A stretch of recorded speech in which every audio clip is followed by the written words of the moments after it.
Je te propose un petit tirage de mon oracle des cartes du monde intérieur pour ce week-end de pleine lune du 31 mai. Tu prends ce qui te parle, ce qui résonne, tu laisses de côté le reste et c'est parti pour un petit tour d'exploration dans ton monde intérieur. Donc pour cette fin de cycle, pour cette énergie de pleine lune, j'ai eu la carte de la présence. Et pour moi, il y a vraiment cette idée qu'on est dans une énergie qui nous pousse à nous recentrer, à revenir dans notre centre, euh, à revenir à cette écoute de ce qui se passe à l'intérieur de soi, d'observer ce qui se passe intérieurement dans nos différentes situations et expériences de vie. La carte de l'enfant intérieur, ici j'ai demandé du coup qu'est-ce qui était présent au moment de cette pleine lune, donc dans ces jours-ci. La carte de l'enfant intérieur, elle est tombée sur la place du monde intérieur, donc ce qui se passe en soi. Et il y a vraiment l'idée pour moi de reconnecter à quelque chose de l'ordre du plaisir, de la joie, de l'élan, de l'entrain, euh, de lâcher prise. Il y a cette idée de voilà, on s'en fout, j'ai envie de danser, je danse, et peu importe si j'ai l'air ridicule. Voilà, c'est de faire les choses pour soi, et du coup de reconnecter à cet enfant intérieur qui est porté à jouer, à rêver, à imaginer, à créer, à explorer. Et d'ailleurs, rêver, c'est ce qui est sorti tout seul dans ma phrase. Et effectivement, on a la carte du rêve pour le monde extérieur. Donc c'est cette idée que dans la réalité de nos expériences de vie, de notre quotidien, dans la matière, il y a des choses qui sont en train de se construire, qui sont en train de se créer. C'est peut-être pas encore abouti, mais ça a déjà commencé à prendre forme et il y a cette idée un peu des pièces qui commencent à s'imbriquer les unes avec les autres. J'ai demandé ensuite qu'est-ce que cette pleine lune venait mettre en lumière dans le monde intérieur. Et ici, on a la colère. Donc moi, j'entends les limites. Donc ça peut être la colère tournée vers l'extérieur, ça peut être la culpabilité, donc la colère tournée vers soi. Il y a cette idée de vouloir avancer. La colère, c'est vraiment cette énergie qui donne comme la joie, hein, mais dans un autre contexte. Mais la colère, c'est vraiment cette émotion qui donne la force et l'énergie pour avancer, pour aller de l'avant, et donc notamment pour se positionner, pour poser ses limites. Il y a cette idée en fait de qu'est-ce qui ne me convient plus ou pas, avec quoi je suis pas en accord, avec quoi c'est pas ok. Et ça c'est vraiment ça qui est mis en lumière euh, dans le monde intérieur, donc dans ce qu'on vit à l'intérieur. Il y a une prise de conscience de ça suffit, ça c'est pas ok, et ça c'est non, et pas comme ça. L'amour et la peur, qu'on pourrait presque renommer l'envie et la peur, parce que le contraire de la peur, c'est le désir. Et donc effectivement, ce qu'on désire quelque part, c'est ce qui nous plaît, ce qu'on aime. Donc il y a cette notion quand même d'amour. Et donc il y a cette idée que dans le monde extérieur, il y a cette conscience avec la pleine lune qu'il y a quelque chose qui est à traverser, euh, qui n'est pas confortable à partir du moment où on décide de poser ses limites.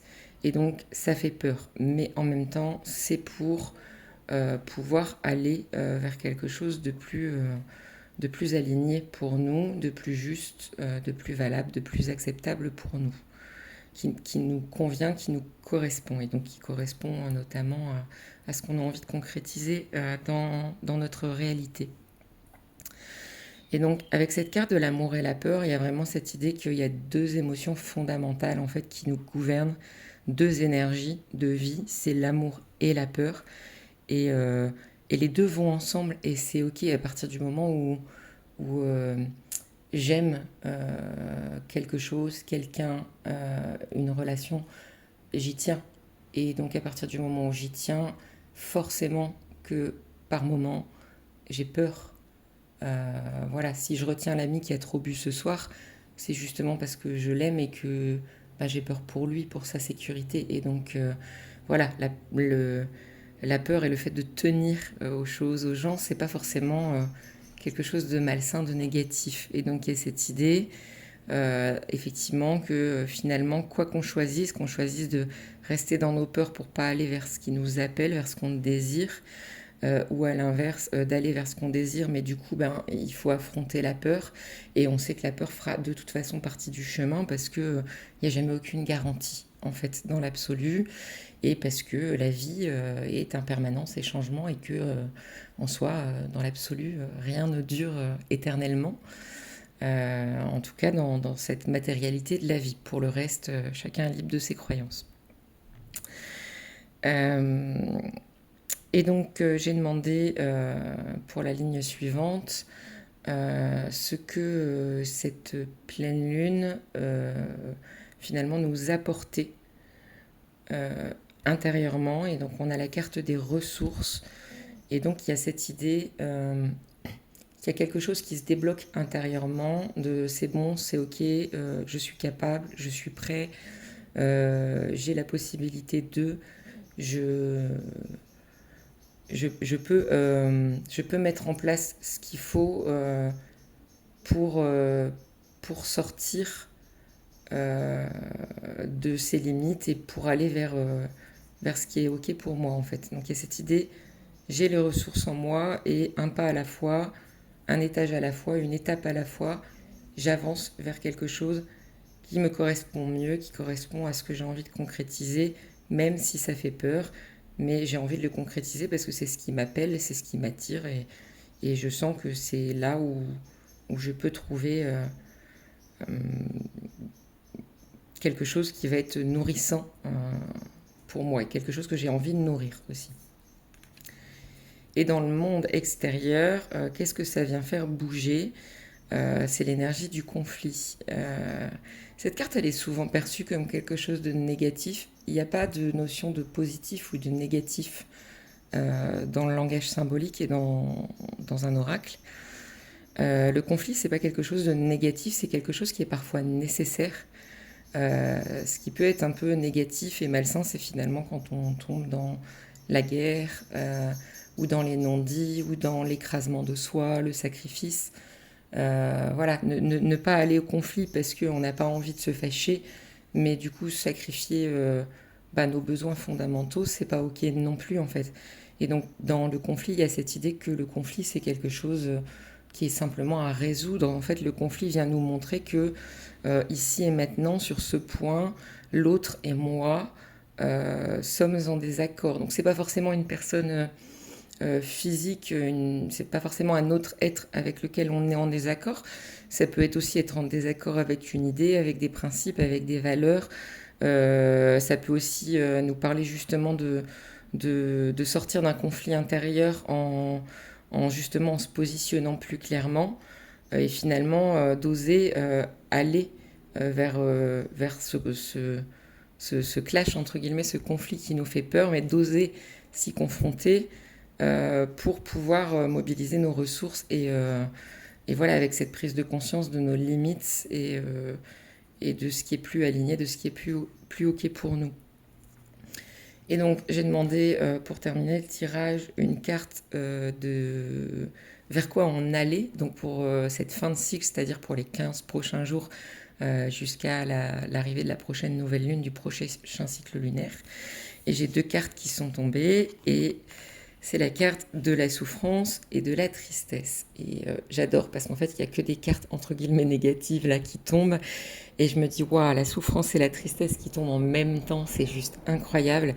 Et en fait, on va pas vers quelque chose, voilà, ça veut pas dire ça va être horrible et on va souffrir, mais la souffrance, c'est déjà la frustration, l'inconfort. Quand je suis en colère et que cette colère, elle n'est pas conscientisée, que je suis dans un inconfort intérieur, par exemple, je suis déjà dans une forme de souffrance psychique, émotionnelle. Et donc c'est quelque chose qui est difficile à traverser. Et souvent quand on fuit nos émotions, la colère, la tristesse, la peur, donc les émotions dites négatives, mais en fait, c'est pas des émotions négatives, c'est des émotions inconfortables, désagréables à vivre. Et donc, il y a cette impression qu'on va que, que c'est une traversée qui ne va jamais prendre fin, que c'est quelque chose qui va être forcément horrible à vivre. Et donc il y a cette idée avec la carte de la souffrance que la souffrance fait partie du chemin. Et moi je me démarque beaucoup là-dessus voilà, par rapport au discours des ésotériques. Euh, Petit clin d'œil à Claire qui m'a amené ce terme. Enfin voilà, cette spiritualité New Age qui est très déconnectée et très, voilà, très basée sur un discours qui est en fait un discours de fuite de la réalité de l'expérience humaine. La souffrance fait partie de la vie, c'est inévitable. Et en fait, on souffre, qu'on le veuille ou non. On a déjà souffert, on souffre régulièrement dans notre quotidien et on sera amené à vivre des souffrances dont on ne sait rien à ce jour parce qu'on ne peut pas prévoir et c'est la vie. Et en fait, la vie, c'est aussi voilà, des moments de grand soleil et de belles choses et de réussite et de grande joie et de liens, mais c'est aussi des moments difficiles, des moments inconfortables, des moments douloureux. Et donc, quand j'ai peur, quand je suis agacée, en colère, frustrée, euh, quand, euh, quand je suis, voilà, quand j'ai un petit coup de mou au moral, bah, c'est une forme de souffrance. Alors, le terme souffrance peut peut-être te paraître extrême, mais en fait, l'inconfort est une souffrance. Si tu restes assis trop longtemps dans la même position, à un moment donné, ton corps exprime sa souffrance pour te dire j'ai besoin de mouvement, j'ai besoin qu'on change de position. Et donc, quelque part, traverser cette souffrance, c'est comprendre le message qu'elle vient nous apporter pour permettre justement de sortir de quelque chose qui est devenu trop inconfortable. Et donc, pour en sortir, il faut traverser cet inconfort. Et donc, ici, la tristesse, c'est le rapport à la perte, au manque. Donc, il y a cette idée de quelque chose dont on manque ou dont on a manqué ou quelque chose qu'on a perdu ou qu'il va falloir accepter de perdre dans ce conflit. Voilà, ça peut être sa fierté, hein, par exemple, mettre son ego dans sa poche, ça peut être énormément de choses. Là, c'est trop général sur un tirage comme ça. Voilà, si on parle toi et moi ensemble dans une guidance personnalisée, on va vraiment aller mettre en appui avec ce que ça vient faire résonner chez toi et on peut aller beaucoup plus loin. Mais là, sur du général, il y a cette idée qu'il y a effectivement quelque chose à lâcher, quelque chose à accepter, il y a un renoncement nécessaire et en fait c'est ça qui est douloureux et peut-être qu'on avait la carte de la peur je crois sur la nouvelle lune ou la dernière pleine lune et il y a cette idée de vertige au bord du vide et donc peut-être d'avoir peur d'aller concrétiser, de faire certains choix parce qu'on sait que ça va pas être confortable à traverser. Et donc il y a cette idée qu'il faut traverser et accepter qu'il y a un renoncement derrière pour pouvoir aborder le cycle lunaire prochain avec cette énergie de renouveau. On avait parlé sur la dernière nouvelle lune d'aller justement vers un nouveau monde. Donc il y a l'idée de quelque chose pour moi qui se termine sur ce cycle de 15 jours et qui est nécessaire d'accepter de lâcher pour pouvoir aller vers un renouveau. Donc ça peut être des choses très concrètes dans notre vie, mais ça peut aussi être lâcher des choses en soi. Par exemple, je pense à la croyance, parce que moi ça fait écho pour ce que je peux expérimenter en ce moment, notamment dans l'accompagnement que je suis pour mon projet d'entrepreneuriat. Et par exemple, la croyance de la valeur qu'on se donne, l'estime de soi, voilà, les croyances qu'on peut avoir sur soi, de je suis comme ça et c'est pas autrement. Et en fait, ben, on reste figé dans quelque chose et en fait, c'est devenu inconfortable. Et en fait, il y a la nécessité de renoncer à une croyance qu'on porte en soi, peut-être justement de comprendre d'aller chercher des ressources pour dépasser ce conflit intérieur et lâcher quelque chose qui en fait n'est plus en adéquation et nous maintient dans quelque chose où on n'arrive pas à avancer vers la concrétisation de ce qu'on veut concrétiser. Et on est déjà en train de mettre des choses en place. C'est déjà présent. Donc ça concerne déjà quelque chose sur lequel tu es déjà en chemin depuis un temps plus ou moins long. Parce qu'on a, voilà, il y a le temps de l'énergie, puis il y a le temps du réel où les choses peuvent sembler s'éterniser dans la matière et puis même en termes de prise de conscience. Donc en fonction de là où tu en es et de ce que tu es prêt avoir comme prise de conscience. Sur le dos de deck, donc le dos du paquet, on a la carte de la reliance. Et ici, pour moi, ça rejoint vraiment cette carte de la présence. C'est cette notion de revenir à soi, de se relier à soi.